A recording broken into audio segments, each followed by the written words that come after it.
What's up mga tol? Mga batang pinagtatrabaho at maagang pinagtitraining bilang mga alagad at magiging sundalo ni Senyor Aguila. Nakuha na ng video at viral ngayon sa social media dahil nga sa mga inilantad ng isa sa mga private army ni Senyor Aguila. Mga viral video nangyayari dito sa Kapihan sa may baluarte ni Senyor Aguila. Yan, mga kabataan na pinagtatrabaho.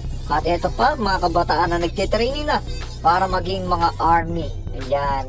Kita nyo, napakarami ng mga kabataan. Ito pa, mga 7 years old ay mga nagtatrabaho na rin. Imbis na mag-aral, kaya pala mga 7 to 12 years old, di pa marunong magbasa. Kaya akong mahisulti. Thank you sa itong Philippine National Police. Nadiin, alin sila, aron mo kanda kung ganyan sa sila. Muli akong lihuwat.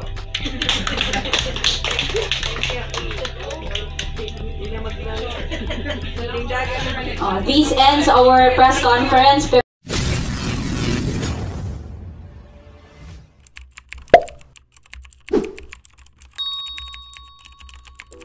Viral na naman ngayon nga at pinag-uusapan sa social media ang ilang mga video ngayon na kumakalat na kung saan nga ilan sa mga bidyong nakunan ang pagpapahirap sa mga kabataang nagtatrabaho at pilit na pinapatraining sa sitio Kapihan ng Socorro upang maging alagad ni Senyor Aguila.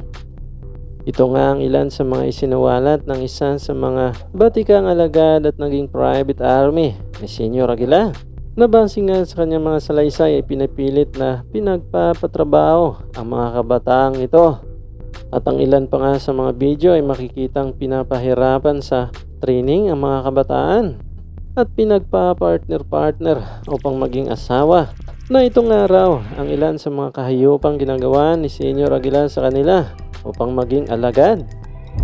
Mga viral video nangyayari dito sa Kapihan sa may baluarte ni Senyor Aguila. Yan, mga kabataan na pinagtatrabaho. At ito pa, mga kabataan na nagtitraining na para maging mga army. Ayan, kita nyo, napakarami ng mga kabataan. Ito pa, mga 7 years old ay mga nagtatrabaho na rin. Imbis na mag-aral, kaya pala mga 7 to 12 years old, di pa marunong magbasa. Ayan, pinagpa-partner-partner ng mga kabataan. Grabe po pala ang mga ginagawa dito sa Kapihan na ating unti-unti niyang nabubunyag. At isa na naman po, nakagsalita na ang isa pong member ng private army na Senyor Aguila at ikagugulat nyo ito. Bayanihan organisasyon asa na rason nga nung inaog ko kay minyon ko utro ay ang akong asawa una minaog nga tapos ang usa ka leaders dito kay usa man lagi ko ka private army ni Senyor Aguila.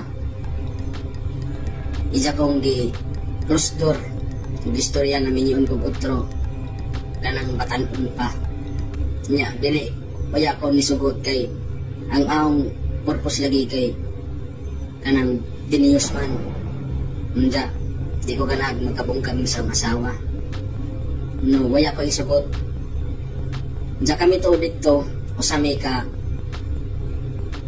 sinaliga ni Senyor Aguila kami at gitawag og Aguila Squad doon nami Sinto City kadaganon adunay mga underage nagidadog dosi adun na po yung badge mga city sila kabuok handa nag-practice mitanan o eskrima, kutsilyo mga armas gibawid mi kay bawa mi mo gamit kabawa mi mo disarm o mga sa simbol o mga simbol partiyan ng pistola o armas sama sa Armalite impor o 45 nakatesting nga sa mga tanan unsa kanang gitawag og private army ni Senyor Aguila na kami usami ka private soldiers ni siya kay giingon malagim ni siya na usami ka soldiers of God na bisan pag iulay at namo kinabuhi mamatay man og di basta kay nagsibisyo mis Dios pwede ra kuno yung siya na mo patay mig tao basta kay sugo ni siya o ako sama diha na anhip membro ninyo na naunta ma-realize na mo na dili ko sakto kay sakto ba din ang patay basta sugo sa Dios. Maura to. Mga viral video nangyayari dito sa kapihan sa may baluarte ni Senyor Aguila. Ayan, mga kabataan na pinagtatrabaho. At ito pa, mga kabataan na nagtitraining na para maging mga army. Ayan, kita nyo, napakarami ng mga kabataan. Ito pa, mga 7 years old ay mga nagtatrabaho na rin. Imbis na mag-aral, kaya pala mga 7 to 12 years old, di pa marunong magbasa. Ayan, pinagpa-partner ng mga kabataan. Grabe po pala ang mga ginagawa dito sa kapihan na ating unti-unti niyang nabubunyag. At isa na naman po, nakagsalita na ang isa pong member ng private army na Senyor Aguila. Ilan ng mga issue or aligasyon sa LGU Task Force Kapihan?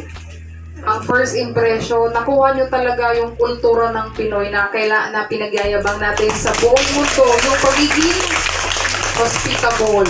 Very hospital talaga kayo. Very hospitable, very welcoming kayo sa mga visitors. Actually, bago nga ako pumunta dito, anong last na pumunta ako dito, sinabihan ko na yan si Attorney Ral na, Attorney, next time visit ako dito, wala na yung mga banda-banda ho. Unya, nagulat ko, Diyos ko, may nagsayaw-sayaw na. Kasi ko akala ko walang ganun. Unya, nagpalitsun pa mo. O, sabi ko nga kay Senyor Aguila, dili na kay kasi maanad may balik-balik may dili mga lugi mo. Maupo sa inyong sandiri ha. So first impression, yun nga, sabi ko very hospitable kayo. Talagang you welcome your visitors very well. And then we are thankful na hindi lang warm welcome, talagang hot jud ang inyong pag-welcome sa among team. And then, I assure you naman na kung ano yung findings namin dito, syempre after kasi nito, magko-contact pa kami ng parang meeting namin. Yung mga kasama ko na nag-investigation, nag-validation, kasi nga, we'll come up with the final output, final report namin na eto, syempre kailangan namin mag-usap ano ba na yung i-report namin sa taas. So magmi-meeting pa kami after nito, pero I assure you na kung ano yung mga findings namin dito, yung nakita namin, naobserbahan namin, without exaggeration, doon lang kami. Makakaasa kayo na neutral pa rin kami. Yun nga lagi yung sinasabi dito sa mga leaders nila. So, yun lang. Sa inyong experience as PNP personnel, ano po ba ang mga basihan para masabi natin ang isang lugar ay may imminent danger from civil unrest? Ngayon, wala pa tayo sa imminent danger. Kasi wala namang nahitabo. Yung sinasabi nilang disrupted ang peace and order, no. Hindi na disrupt ang peace and order. Ganon pa rin naman ang Socorro. Kaya wala namang yung mga nahitabo, di ba? May mga krimen pa na wala namang nahitabo.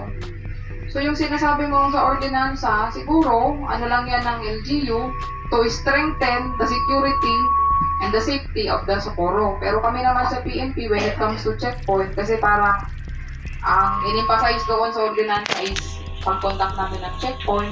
Then syempre, limited lang kami. We are bounded by the police operational procedures. Kung ano lang yung nakalagay sa libro namin, yun lang din ang susundin namin. So far naman, nag-usap kami ni Attorney Ral na kahapon, wala pa namang mga kapihan na nagre-reklamo against sa police ko na mali yung way ng pag-contact nila ng checkpoint. So I think there's peace. Para mahatagan mi og awareness og assurance, kung man ang mga rules and regulations sa PNP mandatory checkpoint na nakalatid sa inyong PNP patrol plan. Okay. So, basic naman yan during the conduct of checkpoint, parang hindi naman lahat mandated na syempre dadaan ka sa checkpoint, pag dumaan ka dyan, be courteous din sa mga police. Syempre, courteous din naman yan sila unless huwag kayong palapit pa lang kayo ng checkpoint. So, sumisigaw-sigaw na kayo. Syempre, ma-open ba yamin na anak? No, kay police ba yamin? So, syempre, sir, good morning. Ang magkakaroon lang kayo ng problema dyan if alam nyo sa sarili nyo may mga violations kayo. Like for example, nakamotor kayo, alam nyo may violations kayo. Ang may dala kayong illegal na armas, illegal na droga, or previously, ano yun yung tatlo natin? You have committing, actual committing, or commission of the crime. So yan yung mga bagay na hindi kayo palalagpasin lang sa checkpoint. Kung may mga ganun kayong instances. Pero kung alam nyo sa sarili mo naman na wala lang talaga. At di makipag-usap kayo sa police ng maayos na, sir, wala talaga kami ganyan. Wala akong violation, ganyan. Masabtan naman ng mga police. Ako karon nga adlaw, murag grabe ang unsa ka siga ning haring adlaw mo pod kasiga ang akong kalipay. Na diin niya karon ang atong mga PNP, ang Philippine National Police para mo kanta og investigation o karon naka dabi murag di ma-explain akong kalipay pero dog dako nga mapamatud-an o maanhi makuha na nga tong side ilabi na lujo sa mga aligasyon nga gihimo sa mga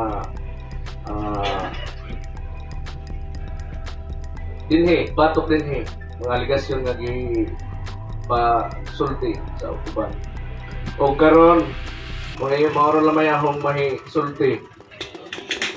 Thank you sa itong Philippine National Police na diin anhi sila aron mukanda kung gano'n sila muna akong lihuwat.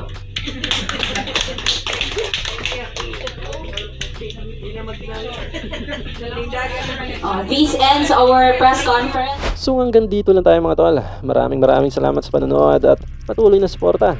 God bless you sa inyo lahat at hanggang sa muli. Paalam!